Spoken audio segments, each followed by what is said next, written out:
પૂર્વ Kutch local crime બ્રાન્ચને Bhachau વિસ્તારમાં મોટી સફળતા મળી છે। ચોક્કસ બાતમીના આધારે એલસીબીએ વરસાણા બ્રિજ પાસે વોચ ગોઠવી એક શંકાસ્પદ કારને રોકવાનો પ્રયાસ કર્યો હતો।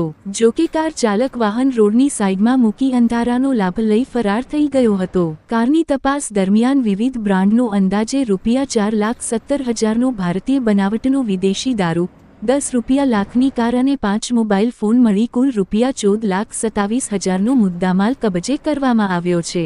આ અંગે ભચાઉ પોલીસ સ્ટેશનમાં પ્રોહિબિશન એક્ટ હેઠળ ગુનો નોંધવામાં આવ્યો છે અને ફરાર આરોપીની શોધખોળ હાથ ધરવામાં આવી છે।